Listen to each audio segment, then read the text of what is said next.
Hey guys, we did a poll on the channel recently where we asked what would people like to see next on the channel. Do you want something Nespresso, Ninja, Pot au Chocolat, anything?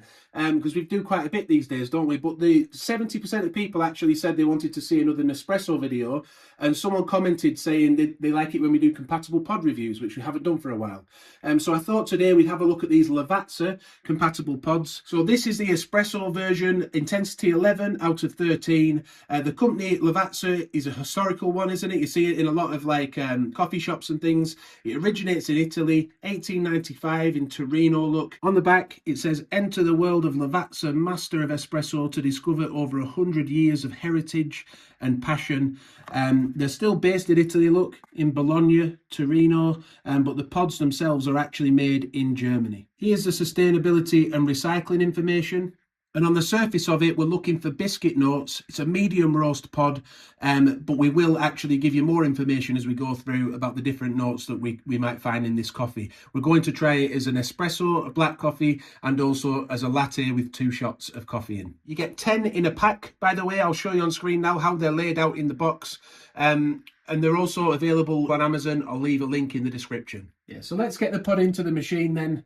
If there are any particular brands of coffee pods, compatible pods you'd like to see on the channel, by the way, I'll just drop that in, see if it closes okay. Then do let us know in the comments. We'd love to hear that. We've got Starbucks, we've got Illy on the channel, we've got lots on the channel. Today's Lavazza, but if there's a particular brand that you want to see, do leave it in the comments, and we'll see what we can do. So the machine's just heating up, ready to go soon. We have used it already, not so long ago, so it's ready to go. Press the espresso button.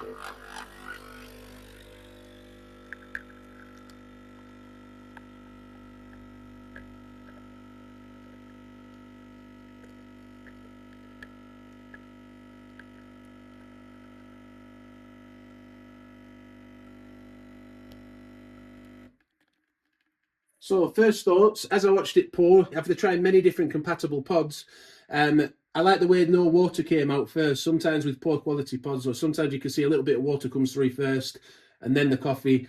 That didn't happen here. The crema looks nice, doesn't it, on top? Have a quick look at that. It's still dripping, but we'll take it away.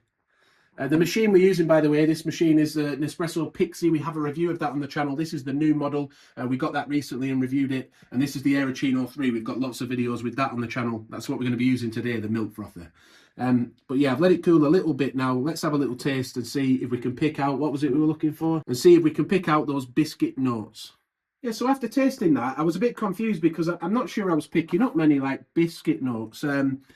Perhaps slightly, but it was a bit more intense than that. And when I looked on the website just to test that out, it said actually intense and full-bodied, but it said woody and spicy. Yeah, with, I think it was cacao and a dried fruit aftertaste. And that I get much more. I get that spiciness, that woody element. But biscuit, I'm not too sure about that. But yeah, it's nice though. I do think it's quite well balanced. It's got a bit of acidity to it, spice.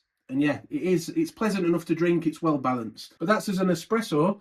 Well, let's try it with milk now as maybe a 2 shots in a latte, and we'll see how that tastes, whether it stands up in milk. So I did say we'd show you, we'll only do this once by the way, but I'll show you how the pod pierced. Did it do okay? It seems to have done okay, doesn't it? It's crushed it a tiny bit on top here, but that can happen with the Pixie. I've noticed that does happen sometimes, but yeah, it seems all right, really. It's not in bad condition and it hasn't crushed it, so it's stood up, hasn't it?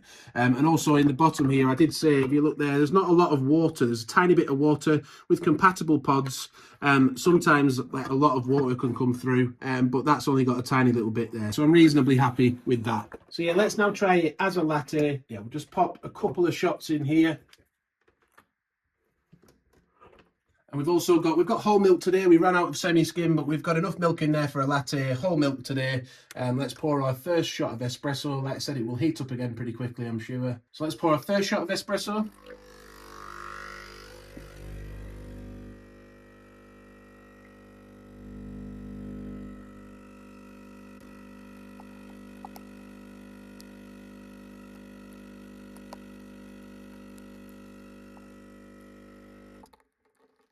We'll set the milk going as well while we pour our second shot.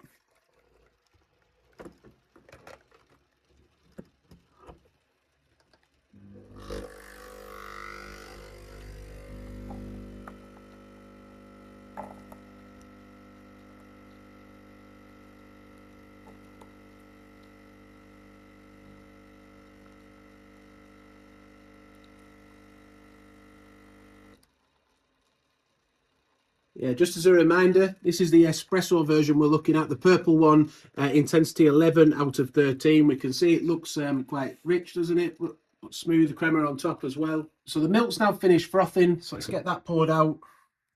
We took the spring off just to get a latte style milk.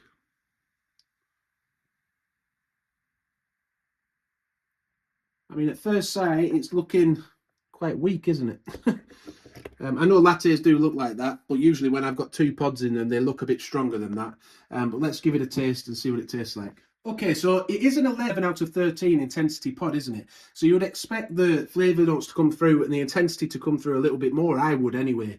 There is a hint of the spice that you got in from the black coffee. But yeah, I do feel it's got a little bit lost and drowned out by the milk. If I was comparing that to, say, the arpeggio, for example, that's Nespresso's own purple pod that they do, that really does stand out quite boldly when I have 2 shots in milk.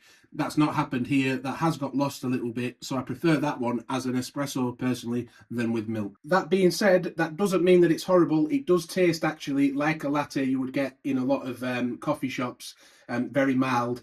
With just a hint of coffee coming through, but for me, I like something a bit stronger. So we do hope you've enjoyed that video. If you'd like to see more of the Lavazza range of coffee pods reviewed on the channel, some more different flavours, then do let us know in the comments. We always love hearing your comments. Equally, if there are other brands of coffee that you'd like to see reviewed, please do leave a comment.